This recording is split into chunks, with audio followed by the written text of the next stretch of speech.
Pwede rin ito yung maging solusyon kapag kayo ay nagkaroon ng financial trouble. Kasi yung iba talaga guys, malakas yung energy na maaari kayong mamroblema sa pera, no? Kaya nga, pinag-iipon kayo, mga kapiksi. Habang maaga pa, mag-ipon na guys. Kasi baka ano to, no?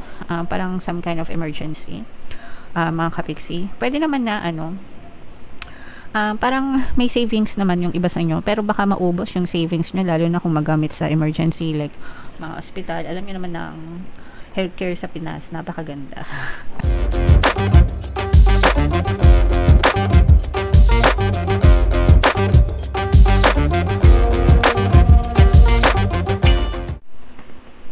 Hello guys, hello Gemini, welcome back to Pinay Pixie Tarot. Ang pamagat ng episode natin for tonight is second half kapalaran, mid half kapalaran guys, para ngayong February 16 to 28 guys, para sa Gemini, Sun, Moon, Rising Sign, and Venus. Unahin natin tong deck na to mga kapiksi. Ito yung mga angel messages para sa inyo.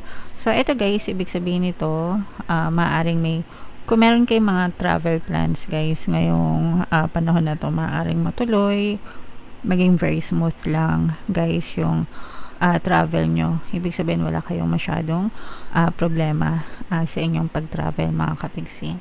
Magiging smooth lang. For some of you, pwedeng maging smooth lang din yung daloy ng inyong pamumuhay. Pero ito guys, kasi nakikita natin na for some of you, maaari kayo magkaroon ng financial constraints, financial troubles, and ang nakaka-attract nito sa inyo is pagrereklamo mga kapiksi.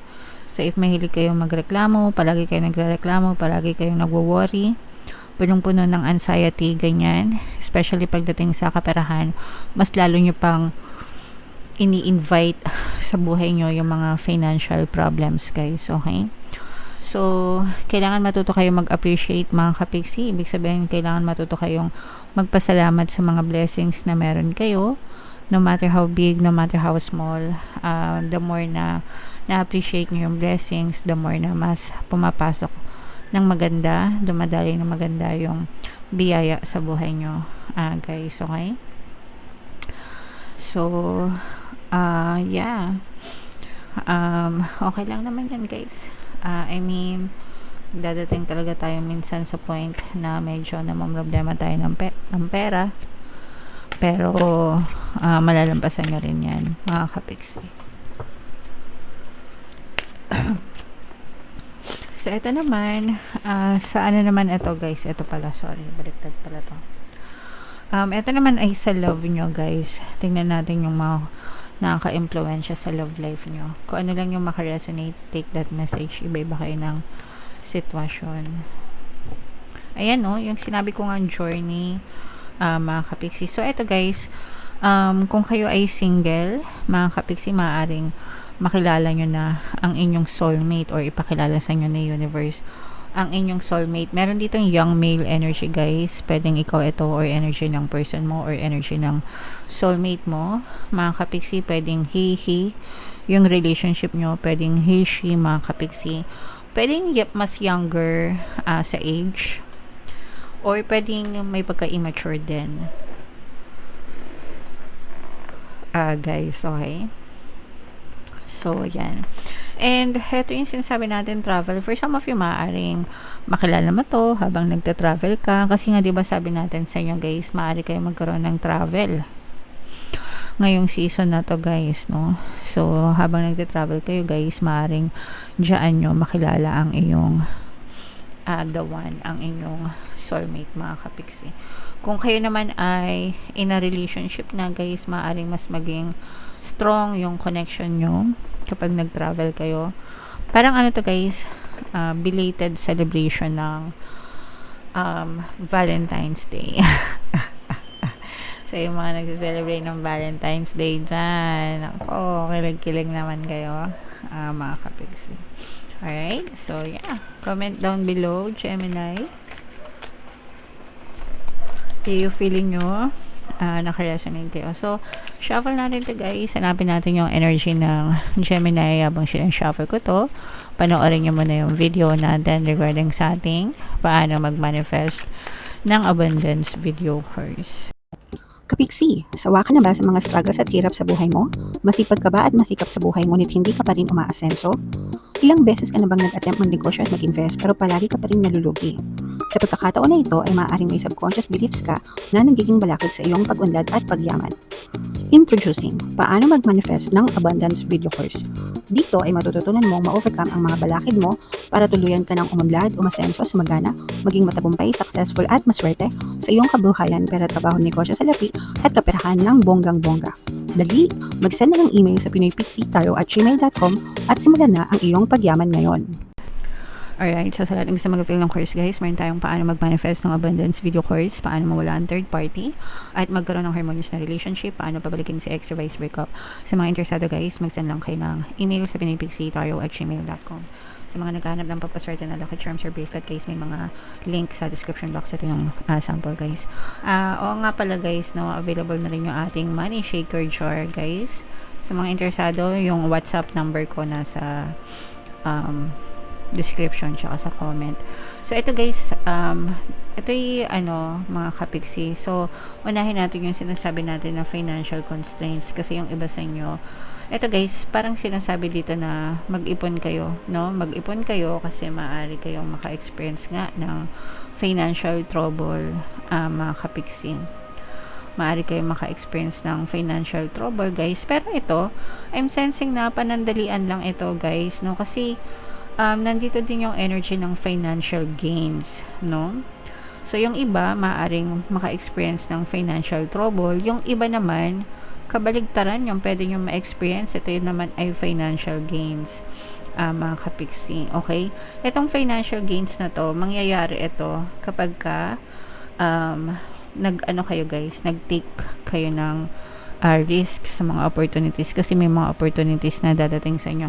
Ito mga opportunities na to guys ay magdadala ng mga positive changes sa inyo na magiging magdadala ng financial gains. Pwede rin ito yung maging solusyon kapag ka kayo ay nagkaroon ng financial trouble. Kasi yung iba talaga guys, malakas yung energy na maaari kayong mamroblema sa pera, no? Kaya nga pinag-iipon kayo, mga kapiksi. Habang maaga pa, mag-ipon na guys. Kasi baka parang some kind of emergency, mga kapiksi. Pwede naman na parang may savings naman yung iba sa inyo, pero baka maubos yung savings nyo, lalo na kung magamit sa emergency like mga ospital. Alam nyo naman na ang healthcare sa Pinas, napakaganda.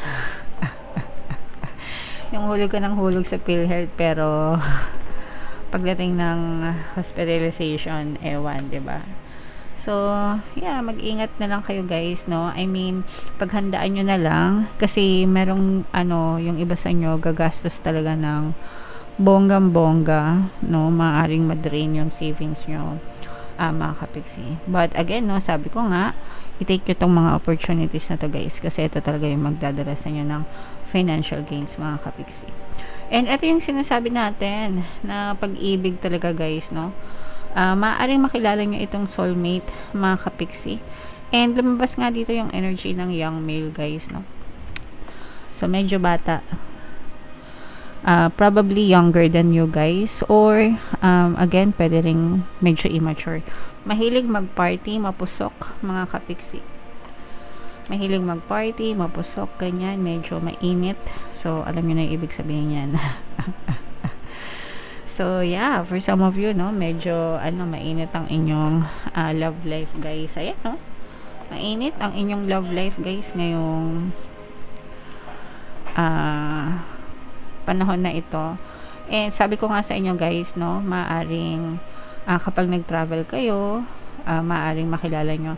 Yung iba naman sa inyo guys, pwedeng parang matagal mo nang kakilala, pero pwedeng situationship na rin kayo nitong person na to.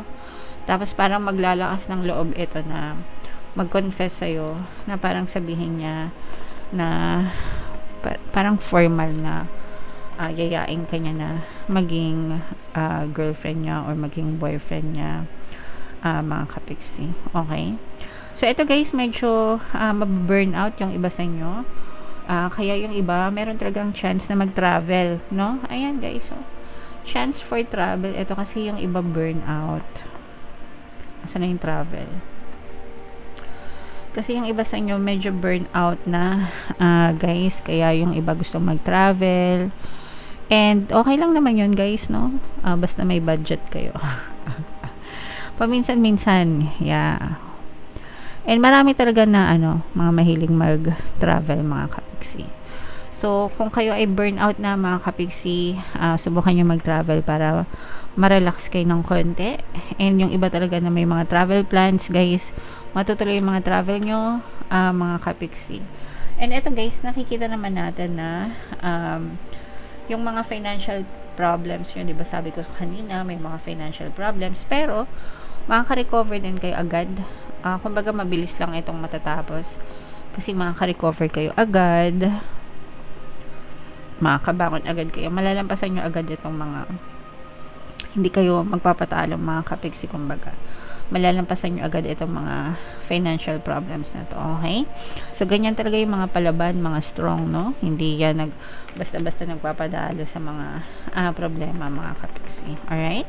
Okay, so i-mind nyo na yan, guys, sa comment section. Comment down below, no? If naka-resonate kayo, mga kapiksi. And ito yung ating 2026 kapalaran. Ito naman yung ating success stories ng paano mag-manifest ng abundance video course. Thank you for liking, sharing, and subscribing, guys. See you next time. I love you all. Have a nice day. Bye-bye.